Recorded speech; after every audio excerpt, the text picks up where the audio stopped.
Ministre, bienvenue chez nous à Sainte-Rose. Merci d'avoir accepté de faire le déplacement dans notre commune. Je salue bien évidemment M. le Préfet, toutes les personnes, M. le Président du Conseil départemental, du Conseil régional, M. le député, Mesdames, Messieurs.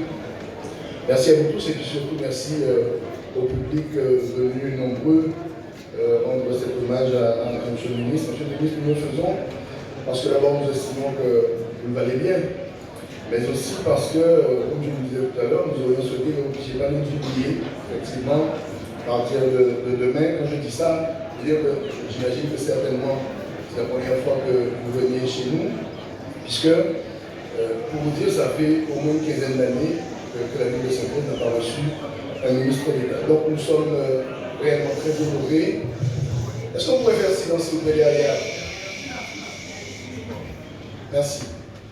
Nous sommes donc particulièrement honorés de vous recevoir ici à Sainte-Rose. Alors, Sainte-Rose, c'est une ville d'un peu moins de 20 000 habitants, puisque nous en avons perdu 2 ou 3 000 ces derniers temps, ces dernières années. C'est une ville qui a connu ses heures de gloire, puisque c'est encore d'ailleurs. Enfin, c'est le principal bastion agricole de la Guadeloupe. Et à l'époque, nous avions un nombre important d'usines sucrières et de distilleries, les plus importantes d'ailleurs du territoire. Et c'est vrai que bon, l'économie était prospère dans cette ville, puisque, comme je le disais, nous sommes un très gros bastion agricole. Malheureusement, au fur et à mesure des années, avec la fermeture des unités sucrières, avec la récession agricole, eh bien, les choses sont devenues un petit peu plus compliquées. Et une ville où il y avait un taux de chômage qui était très faible, parce qu'en réalité, toutes les personnes qui n'avaient pas de boulot pouvaient travailler en usine, dans les distilleries, s'est retrouvée d'un coup avec une situation très problématique. Pour autant, c'est une commune qui a des atouts formidables, parce que ici, vous êtes dans la commune de Guadeloupe, où il y a le grand culte de Sac-Marin.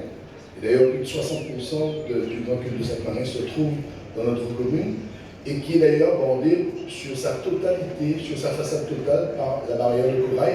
Parce que la barrière de corail, qui est la plus grande des Petites Antilles, part d'Anse-Bertrand et arrive à la Pointe-à-Lec, qui est donc, on va dire, quasi la limite de notre commune. Donc en fait, c'est une ville apogée. C'est pour ça d'ailleurs que nous sommes la seule commune de Guadeloupe, ou avec des peut-être, à ne pas avoir les problématiques de sargasses pendant toute l'année.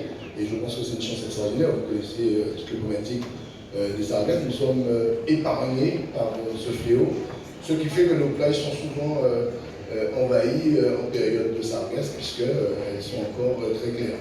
Et puis tous les îlets paradisiaques que vous n'aurez pas le temps de voir, mais que certainement vous avez déjà vu en photo, eh bien, se trouvent aussi sur le territoire de la ville de Sainte-Rose, notamment l'emblématique îlet Carrette que nous avons tout récemment protégé.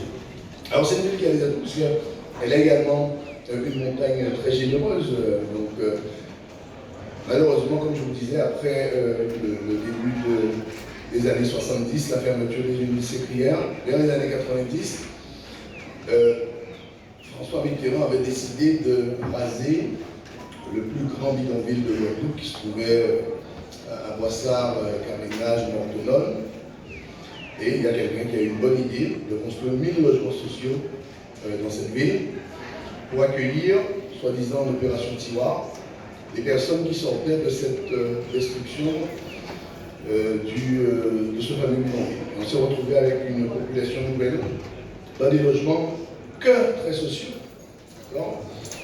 De surcroît, dans la limite du pont de l'Aboucan, puisque le pont de l'Aboucan, certainement, que vous avez. D'ailleurs, je vous souhaite de rester très longtemps ministre, et si il y a un conflit social à Guadeloupe, vous entendrez certainement parler du pont de l'Aboucan, parce que c'est le point névralgique de la Guadeloupe, qui coupe encore la Guadeloupe en deux, et qui, là, très souvent, les conflits commencent. Donc, cette situation a créé, bien évidemment, au fur et à mesure des années, un phénomène de délinquance et de défiance sur notre ville.